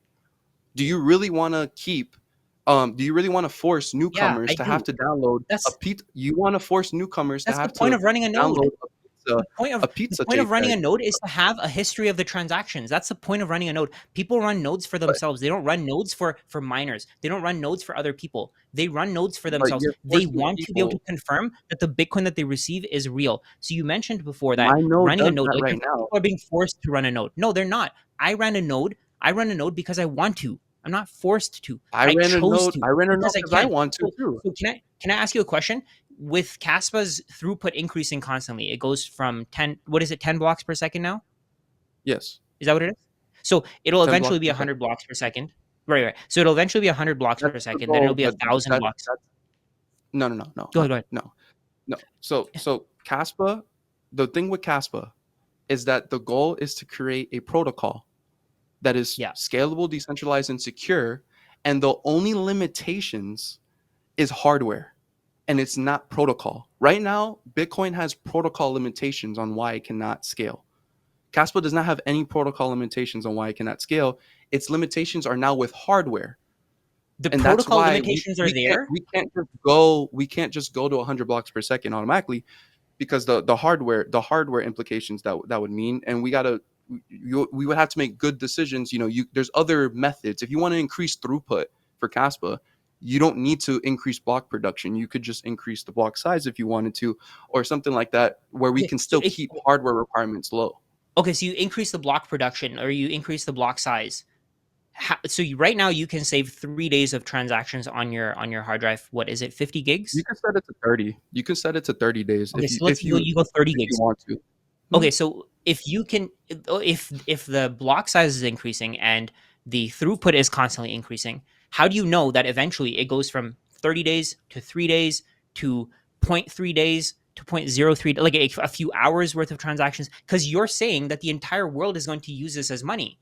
You're saying that the entire world. So if the entire world uses this as money, you're going to see billions of transactions every single day. How much No, it space is can't. that going to take up on your? There's a limit. You only have so many blocks that appear in a day, and each block has a specific amount of storage that it can fit transactions. So right now, the limit That's for fine. Caspa at the moment is about 200 million transactions daily that it could handle, So what and I'm that saying means is, that your hardware requirements would only ever reach about 250 gigabytes of storage, because it prunes. You only need 3 days. okay, so you have That 3 days now, but mhm. eventually, as the world proceeds and if the world starts using Caspa, the number of transactions on the blockchain are going to increase. Is that correct? Do you Yes, agree? that is the hope. Right. Yeah. So if blocks aren't full, do they take up the same amount of space as blocks that are empty? Right now, there's like one transaction per No, block. Okay, no. so if blocks are If full, blocks get full, they will take up more space. yes. So as blocks are full, you're going to see it get worse. You're going to have to take up more and more space on your computer, No, or you can keep less storage on your computer. Less, you can keep fewer and fewer transactions on your computer. So either you keep upgrading your storage and you and you I don't need allow to upgrade things my to work out storage. the way. I don't run an archival node. Today there's 30,000 transactions per day. I think it is per day. 30,000 transactions per day. So at some point, if everybody's using Caspa, you're going to see that there's 8 billion or billions of transactions per No, it day. can't. It's Why? impossible, Okay, so because if it's impossible, then I explained that the block. how is it going to be global money then? Okay, first off, Caspa is still in the process of increasing its throughput. It can increase it as we see the demand for it. Right now in crypto, the most we're seeing is like Solana, where it has like 66 million transactions daily. Caspa can do 200 million. So okay, that fits the bill for, it has enough to meet the current level of demand, but Caspa is not afraid to continue adapting to advancing technology so that it can meet more of the demand if needed. But I agree with like I that. I said, agree with that. That's what I'm saying. yeah, Yeah. and like I said, right now, since right now you can only do 200 million to about 200 million daily, that means you would only ever need to hold about 600 million transactions in a 3-day period, right? And at the current moment, your node would only reach the maximum of 200 to 250 gigabytes if that was to happen, which is significantly less than what Bitcoin requires today, which is about 700 something gigabytes. What if that So, 600 million transactions isn't enough? what do you mean if it isn't enough? What if the entire world adopts Kaspa and then 600 million transactions per day isn't enough? Or whatever the number you said. What was the number you said? 200 million? So it's 200 million. Mhm. So you have 600 million day. You have 600 million blocks worth of transactions on your ledger or on your node. Is that Mhm. correct? Oh, sorry, say that again. Say that question again. So based on what you said, so you have 200 million transactions per day that's allowed on Kaspa. Is that correct? I just want to make sure that the numbers that I'm seeing are Estimate, correct, right? yes. 200 million. Okay. That's a So lot. if you run a node, if you run a pruned node, you have 3 days worth of transactions. That's 600 million transactions for 3 days. If the entire world wants to adopt Kaspa, that's not going to be enough. Would you agree with that? Like, do you think that people are transacting? Most people are going to transact more than once a day, Yeah. right? How many? Yeah, So how many? we know So how many trans? we know this, and I mean it's even worse for Bitcoin because Okay, so it can only do 800,000 transactions in a day. So yeah, but that's the for final point of the settlement. matter here, That's for final. See, that's the thing. That's the difference. That's for final settlement, right? Final settlement. There's a limited number of transactions, but on Lightning you can do as many as you want to. Nobody has to hold a Lightning, like nobody has to have but that now record of the Lightning transaction. So you're you said okay. So sacrificing sovereignty. right now there's 30,000 transactions per day, right? I was looking at the numbers, 30 to Just about. 40,000 transactions per day. So if we go to let's say uh, 2 billion There's gonna transactions be per day, there's gonna be two layer twos on Caspa as well. No proof of so work network that can handle defeats the the whole purpose of entire Caspa, world. doesn't it? No, But it that doesn't. defeats It the purpose. doesn't. But It doesn't you guys because said that. So you guys said that Caspa is the transaction layer and Bitcoin is the self-sovereign store of value layer. So why would we, if we're moving from Bitcoin to Caspa to avoid layer twos, then why do we need wait, more wait, wait. layer twos? You're saying you You just said what do you mean like you said that Bitcoin is this and Caspa is that? Like I haven't really necessarily said that. would you say that? Okay, so is Caspa going to be used as its own store of value, or is that what you're what's your thesis here? Yeah. Are you saying that Caspa will be Bitcoin's silver, like Bitcoin? Let's say Bitcoin's gold, Caspa will be silver. Is that what you're saying? Yeah, in a sense how I mean like since like yeah, in a sense that gold and silver have always existed together, used for different use cases. I think Okay, Bitcoin but and Caspa fit the bill for completely different use cases because Caspa can actually do a whole lot more things that Bitcoin can never do. do you know why we use silver? Why historically we use silver instead of gold to transact? You can go ahead and tell me. I want you to tell me, like, because you're saying that Caspa's Bitcoin's silver, right? What do you know what the reasoning behind that is? The reasoning the proper way for that narrative is just necessarily the fact that Caspa is more usable than Bitcoin. That's just a fact. Okay, I can use my Caspa and stay on the base layer, whereas in Bitcoin, if you want to use Bitcoin, you said it yourself. I rather just use Cash or I rather just use the Lightning network. bro, Both of but those I'm things accepting are that, not right? Bitcoin. That's the thing. I'm accepting that. I'm saying that I don't need final settlement on my grocery and coffee transactions. You're saying that That's you do nice. need finals. You're saying that you do need final settlement on every transaction, right? So why do we go to a layer two when the world adopts Caspa? Aren't we going to have exactly the same issues? So let's say the world adopts Caspa and we have billions of transactions per day. That means 3 billion, let's say 3 billion transactions per day divided by 30,000. So that means that your storage requirements are going to increase by 100,000, or you can No, they're decrease not. the amount of course they are, because No, if okay, so they let's won't. go through that again. So you're saying that the world is going to adopt Caspa as money, and that's your base thesis here. Is that, would you agree with that or no? Yeah, it's going to be a type of money that can be adopted. Yes. Okay, so it's going to be a type of money that's going to be adopted. That means the entire world has to use Caspa to transact. Right now, there are 30,000 transactions per day. So your hard drive takes up 50 gigs of space.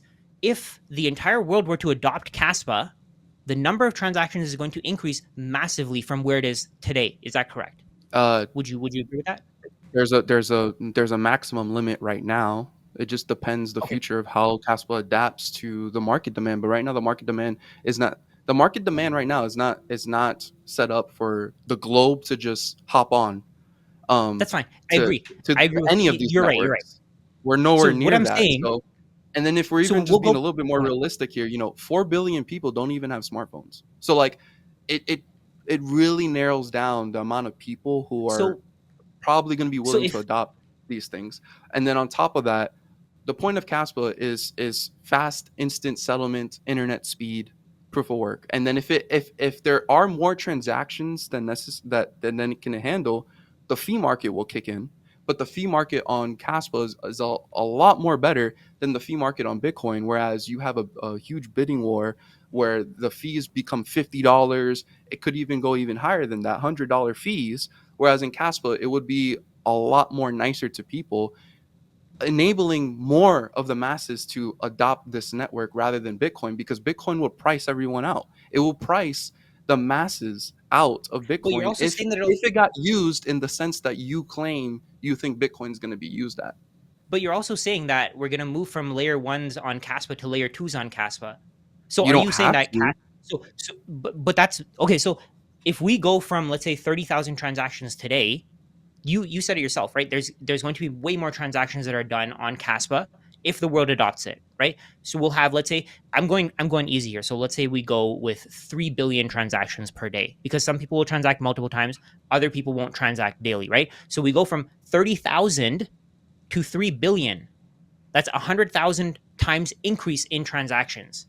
So what that means is, for you to keep storing 3 days worth of transactions, it's going to cost you 100,000 times the storage space that you're using today. Well, no, So because like I said, there's maximum limits to how much the system can accept transactions in a day. so if there's So maximum it's the limits, same then thing with Bitcoin. how's the There's world going there to use self-sovereign money on the base layer then? Like, isn't that the point of Caspa? Isn't that what we're supposed to be arguing here? Like, the point that we're making here is that Bitcoin isn't people can't onboard to the base layer of Bitcoin, so they go to Lightning, right? So what I'm saying here Yeah, is, on if Caspa we in don't need to your do this. ideal scenario here, the world goes onto Caspa, we have 8 billion people using, or let's say 4 billion people using Caspa, and we'll even go lower. We won't even go 3 billion. We'll go with a billion transactions, right? So we'll say 33,000 times more transactions than there are today. Do you agree? Because if the world wants to adopt it, then of course the number of transactions has to increase. If the number of transactions doesn't increase, then how are you going to And keep everybody on the base layer? so there's a maximum limit that Caspa can be. The goal is to get Caspa at 100 blocks per second at one point, and it will only ever need to keep 3 days of data. Hardware requirements over time are always going to become cheaper, so that's a plus on our end, because that means over time it would just be easier to always run a node. And so at the current moment, 200 million is more than enough for the current level of adoption that we're at in crypto world. And then over time, it will adapt to enable more on the base layer. But no proof of work network can handle the whole entire world on the base layer at once. Now, the thing with Caspa is that because it has faster throughput and faster confirmation times and settlement times, it will actually be a lot more reasonable to just simply transact on the base layer. And if you wanted to be included in the next block, you pay a fee, like just like Bitcoin. The only difference is that Caspa was just scalable to actually handle the masses before, way before it becomes a serious problem that, oh, we can't handle too much anymore. With Bitcoin, like I said, we you can only handle 800,000, about that much on the base layer. And that's a problem because the base layer needs fees generated for miners to keep the network secure. And if you're moving everyone off of the base layer, you're no longer generating fees. And you're hoping in this world where everyone's living on a self-custodial wallet that's introducing third parties, going completely opposite to the whole point of cryptocurrency and what it was supposed to be, which is supposed to be self-sovereign, no third middleman. Now you're going back to that with Lightning. You're introducing centralization risk with Lightning and trust with other people. And then you're hoping that there's going to be enough channels opening and closing for it to be sustainable. But if that even does happen, we're talking about fees being on the base layer, thousands of dollars of fees to keep it sustainable. And then on top of that, that means a newcomer to get onboarded to Bitcoin, I mean, if you're not fiat privileged, you can't even onboard yourself to Bitcoin. You're probably gonna get on Lightning, That's not and true. then at that point you're not That's even not true. holding you're not even holding Bitcoin. Right now, transaction fees are 16 cents per transaction. They've I'm gone down. talking in a Like they've scenario. decreased. I'm giving the scenario how you were trying to give me the scenario of like the global adoption. I was giving you the scenario of global But adoption, I've and it never would be like more now parasitic to Bitcoin if global adoption was to happen today for Bitcoin. It would be a lot more of a bigger problem. in this entire conversation, I've never said that the globe is going to adopt Bitcoin's base layer because it won't be able to, and I accept that, And I right? never said that either. I No, never but said that for Caspa. I'm just giving you my side of things. I'm not saying that you're saying that, but I'm saying that the narrative of Caspa is to use Caspa as money, so you never have to move your Bitcoin, right? So if the entire world wants to go onto I mean, Caspa, that's not the narrative of how Caspa. That is not the narrative of Caspa. what is the okay? So Move. what is the narrative So of Caspa? you're saying the narrative of Caspa is to use To be money, Caspa so to be that money.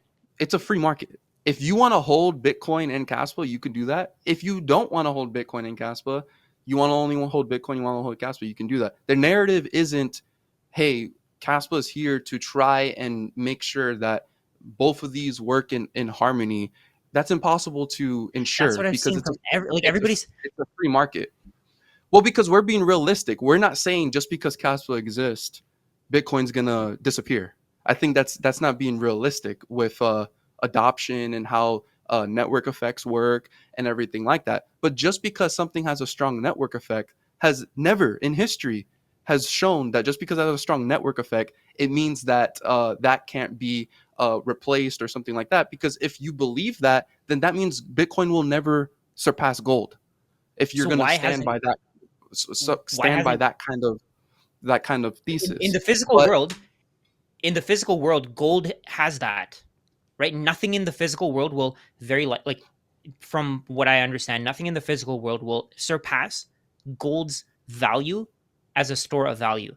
So gold's network effect has actually done that. We could have used platinum as money, right? But the reason why platinum wasn't used as money is because it wasn't as widely distributed as gold, right? That's the problem. So with what you're saying here, I I've seen you say I don't know if you tell me if you agree with this. So I've seen people say that Caspa is a complement to Bitcoin because you can keep your money on the base layer, you can transact, you can keep self sovereignty on the base layer, but on Bitcoin you can't, right? So if the entire world adopts Caspa and you're saying that it's a self sovereign layer of money that's a medium of exchange, but the entire world can't even use it, then why would they move from Bitcoin to Caspa in the first place? Is it because of what unit bias? you just you Is it just because the you price is just low? threw out you just Go threw ahead. out there that the entire world couldn't even use it. Like They can't. I've You already said it I've already yourself. addressed If that. the I've already if addressed if that the entire Caspa world can uses adapt. Caspa, if the entire world uses Caspa and you have billions of transactions per day, then what's your hard drive the hard drive requirement's going to go I don't know the to store exact numbers, to but store 3 but days to store 3 I've days of already transactions. I stated mean, okay, so for a fact, people are okay with a terabyte of storage. And in yeah, fact that's that's fine. actually pretty minimal storage. Okay, so if Caspa wanted to enable a billion transactions on its network, pretty much you can expect maybe the storage to probably reach closer to the 1 terabyte kind of area place to allow a billion to go through daily. But that would also require you increasing the block production. You can either increase the block production or just increase the block sizes. I don't know which route the devs are going to See, take. Again, Caspa's going to adapt to Caspa's adapting to the needs of what people need. We're speaking in like assumptions when we don't have any data to actually like prove that this is going to happen this way or be this way. All we do know is the facts right now, what Caspa gives you right now, what it provides for you right now, and it is scalable, and its only limit is hardware, but it's able to scale and meet a much larger demand. Because all the arguments you're giving me for Caspa, I can just go right back at you about Bitcoin and it will be worse. No, There will but be no answer. The answer I've is only, well, you adopt the layer two. And again, it goes right back to my argument again, talking about the fact that the layer one needs to be sustainable with fees. And if you're moving everyone off of the layer one to the layer two, the layer one will no longer be receiving fee income because the price of Bitcoin, realistically, in my opinion, I don't think will double forever, every 4 years to keep miners sustainable. You need to have fees come in. That's just how proof of work systems work. Caspa has a lot more higher incentives for people to come and use this network because it's going beyond just transacting value or storing value. It's beyond that. It's beyond just only money, and it's just showing that the future is not limited to just these limited to what history has shown us about money. It's actually this is all digital. So there's a lot of things that are new and we don't even realize what can come about this, and Caspa provides a lot more pure proof of work system that is scalable and can handle the masses and goes beyond just transferring value or storing value. You've probably seen it before. I've seen you trying to like rebuttal against this, but like I can text people on the Caspa network. what I would say is, based on what you said, I think Caspa can be used for something else. I'm not saying it's going to go to zero, but when people Mhm. say that it's going to replace Bitcoin or it's going to be a complement to Bitcoin, to me that doesn't make any sense. The I texting, don't. see, that's Yeah, I don't. that's cool. That's very interesting to me. I would use Caspa as a texting network because it's decentralized, right? That's different. But That saying yeah. that Caspa is going to complement Bitcoin as money, no, that's not, that doesn't make any sense to me Okay. because And I honestly I don't sit here and in my videos I don't even preach that Caspa is going to replace Bitcoin because in all honesty even it's as a I can't complement, predict that. like I can't predict you've that never said that. saying I know that for a fact. You've never said that it'll replace it. I'm not even going to say that. You've never said that. You say it's a complement, right? And I don't think it is a complement. I think it's something completely different. If anything, like I said, maybe it's the world's best text messaging network. Maybe it's the world's best. Maybe it replaces it goes WhatsApp, beyond that. It goes right? beyond just Like, text no, but messaging that's though what I'm saying. too. I mean, like Those are it's going to be a potential use smart cases. contract. It's going to be a smart contract platform as well. And you can agree you don't like all of these centralized, Ethereum proof of stake networks that are, backed by VC companies and all this kind of nonsense. Even Caspa is Ethereum, actually going to be a threat to all of those as well because it's going to 100%. keep I agree. true keep true. Okay, so Agreed. so See, that's so where I I agree think with you. we're getting to a clear future here where Caspa actually has a market share to take, but it also can work as money if you wanted to. And this is the thing It about won't Caspa. work. It's so versatile. It No, fits the needs that you want it to fit to. If you want to text on it, you can text on it. If you want it to be money for yourself, you can use it as money for yourself. That's how I'm using it today. I pay my barber in Caspa today. I buy certain things in so Caspa today. I'm incentivized to use my Caspa today because I actually can remain on the base layer. I don't have to give up my self sovereignty or give up some of my trust to third parties. I can just remain on the base layer, and Caspa will always be able to adapt to the needs of the current demand that's necessary. Whereas in Bitcoin, right now, you guys are arguing in Bitcoin, not you necessarily, but in the core development space, you guys are arguing over spam transactions and whether or not you should allow them on the network, whatever. On Caspa, the text messaging service, if that existed on Bitcoin, first off, you would wait forever to receive the text. But we not only wouldn't want that, that though. it That's would it would be Bitcoin it is would be supposed to only considered be money, spam. right? It would Bitcoin be is it would be only money. It considered doesn't have spam any on other Caspa. purpose. It's not considered spam because Caspa actually values being more of a permissionless Yeah, network because you don't need permission to use the network how you see fit. So it's it's not considered bounded spam. by just only being peer to peer cash. It can go beyond that, and it becomes more versatile.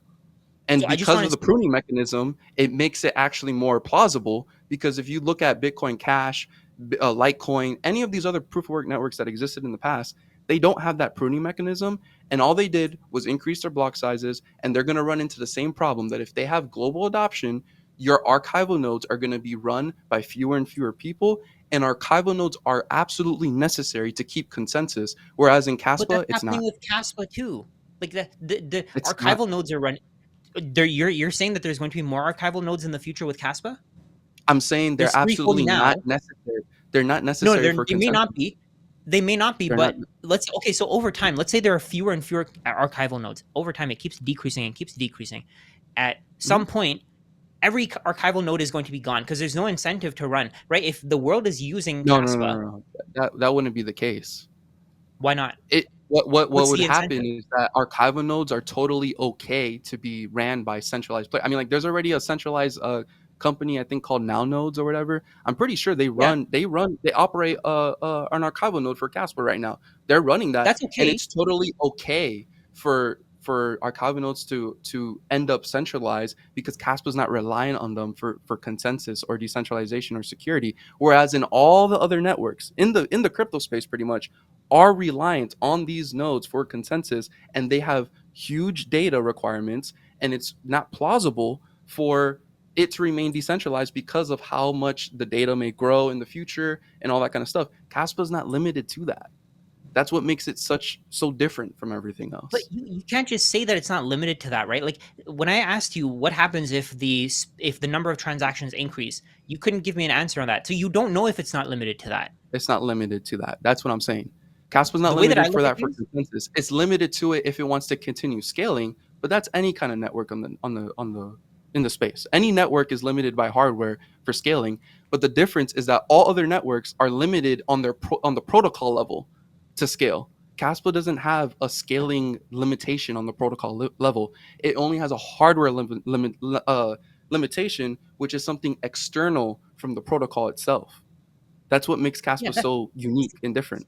see, I'm not arguing with any of that. I don't that's not relevant to me. What's relevant here is that Caspa will not be used as money. I think I made enough points in this conversation that it won't be. There's too much But scrutiny. what's I There's mean, like how that's do you know that? not. I'm using Caspa as money. Listen, you can want to use Why am I Caspa as using it money, as but I've money? seen. Do you have how many times have you transacted with actual Caspa? Like how many times have you given Caspa to a merchant? Quite a few times. Like I said, I pay my barber. I buy gift cards with my Caspa to So pay you for buy certain gift cards. goods and Okay, so you services, convert your and then Caspa I into text dollars. on Caspa. So those are all So transactions on you're the network as well. so you're converting Caspa into dollars by buying gift cards. Is that correct? Would you? So That's like if I said dollars into if Caspa. So if I said that I'm using Bitrefill by sending them Bitcoin and then they send me credit gift cards, isn't that supporting the network? But I'm still using dollars, right? It's like you said. If I put my Bitcoin on the Lightning network, then it's not real Bitcoin. Yeah, If it's you're not. getting You're gift not supporting the if you network.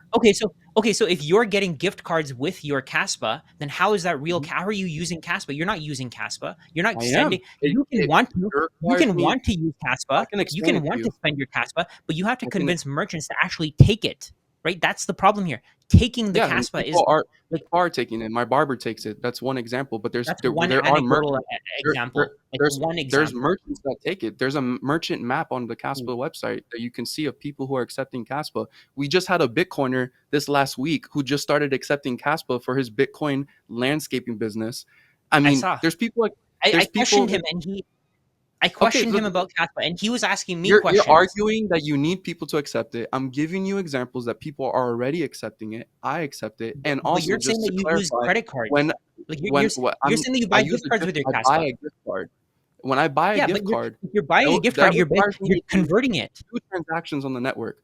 I buy Caspa with my dollars because I'm more than happy to funnel my worthless fiat into a much more valuable, sound, harder money to Caspa. So that's one transaction right there on the network. Then with my Caspa, I go on a website like Coinsbee, for example, and I buy a gift card with Caspa. Those are two transactions that are all on the base layer, and I supported the network. Whereas in Bitcoin, you're saying to move everyone off of the network, and anything that's happening once you move off, the only thing that supports the network is the initial opening of the channel, you moving off, and then the closing. Anything else in between is not supporting the network, and that's a problem. And also with Caspa, the layer twos that get created on Caspa are going to be a lot less parasitic to the network because the layer twos will be built in a way where they can sustain miners. Whereas in Bitcoin, layer twos are not built in a way to sustain miners. But why do you need layer twos on Caspa? Volume off of the layer of the base layer. Wasn't this supposed to be self sovereign money? Why do you need layer twos on Caspa? If Because Bitcoin on Lightning isn't Bitcoin, then how is Caspa on layer two's Caspa? okay, so first off, as I already said, it is impossible for any network to be able to handle a global scale of money on the base layer. That's just a fact. But Caspa, because it's much faster and scalable, it can settle things at a much faster rate. And it makes layer twos on Caspa actually a lot less parasitic. But the layer twos on Caspa that I'm talking about today are for smart contracts, people who are stable coins. Like stable coins are gonna one day be built for the Caspa network. That's that Why would you that want that stable coins on Caspa though? Like stable coins aren't even proof of stable work. coins make So up like make up the majority of all the transaction volume in our crypto space today. I do mean, you know how it's stable coins are? Why would you want we're being realistic with reality that stable can I coins are ask not you? going to go away Why would we want stable coins on a proof of work network? What's the reasoning for that? That makes no to sense. onboarding Stable, incentives. stable, stable. Fiat Okay, is still a thing. Proof of work Fiat is is not meant going away to. tomorrow. I agree with you. Look, proof of Yeah, work is meant to be something that limits the production of that coin. How are you going to create stable coins on Caspa? What are you going to? How are you going to do that? So smart contracts. if you create stable coins on Caspa, does that mean that the supply of those stable coins is going to be limited? Yeah, they're smart it's like Tether. Like If they're okay, so if they're, do you know how they're stable? Do you know regulated. how? Okay, do you know what price is determined at the margin means? Uh no, you can go ahead and tell me. Okay, that's a really important concept here, right? So if you were to create a stable coin, let's say the US dollar had a limited supply. That's what you're saying here with proof of work. If you had a US dollar that had a limited supply, what that would mean is that the supply of the US dollar is limited, and it means that the demand would never be fulfilled. The reason why stablecoins work, the reason why stablecoins are pegged to the US dollar is because the issuer can create and destroy them at will. You've probably seen Tether issued like $2 trillion or $2 billion worth They have of to back Tether it in one the to last few one days. How are you going to create a stable coin on a proof of work network? If with it's proof smart of work, contracts. if it's proof of work, the supply is limited. It's limited to Yeah, whatever the it emission doesn't matter. schedule is. It doesn't matter. It's a layer 2 That's it's a layer 2 solution. It's smart contracts. Do you know how smart contracts work? On see. Okay, Ethereum, this is how stable coins work. They yeah, work on a smart contract platform and it enables you to mint whatever you want, whitelist addresses. That's all on a layer 2 solution. It could also be done natively on Caspa what does the actually, proof of and it work? doesn't have anything to do with the supply of Caspa. It has nothing to do with it. No, It's completely what does the separate. proof of work have to do with? Why would you want stable coins issued on a proof of work network? Onboarding incentives because literally today as a Well, influencer, right, YouTube influencer, I have like referrals that I promote for like wallets, right, and I get a kickback, right. Today I get paid in USDT on Tron, which sucks. It's a horrible proof of stake network. I don't like that. Jack Mallers, a huge Bitcoin maxi, just adopted Tron on his Strike app. He's a because of the Bitcoin network maxi. effect. Because of the network effect. So there we go. This is why Kaspa is adopting stablecoins because stablecoins has Hey, a huge network effect. And wouldn't it be way better no, for people to the network transact effect on a is, network that is pure, decentralized proof of work? That's what but Kaspa is trying to battle the for. proof It's of trying work to give makes no power back to difference the to the people. stable coin. The proof of work makes no difference to the stable coin. The proof of work is separate. If it's on the Kaspa network, I don't gotta deal with the high fees like other networks. I don't Right. have to be on a I actually don't have to be on another network that has huge I don't need to support another network that has huge pre-mine allocations, VC company. I can stay on the Caspa network itself and I can continue using a very pure network. And not only that, I haven't really talked about it, but there's something. Do you know MEV? Do you know what MEV is? I I've heard of it. I don't know what it is, but I mean, Let me finish because this is huge. MEV is called is minor extractable value. This was the term for Ethereum before it went to proof of stake, and they kind of like changed the name. But minor extractable value. The reason and what this is basically is that there are ways to basically there's slippages and trading bots where someone can front run you because blocks are so slow, and they can literally steal money from you. And this happens a lot on all of these other networks because their blocks are slow. And on Caspa, because it does 10 blocks per second, MEV at the protocol level is already like sort of resistant because the block production is so fast. You can reduce that. And that literally means now that these other networks are all these other networks are trying to figure out ways to have MEV prevention so that their users aren't being scammed out of their money, and then they feel like, oh, it's your fault for this, when really it's just the fault of the protocol. Caspa solves this, and would literally mean that a lot of people who are having those issues on MEV, they have now a higher incentive to use Caspa.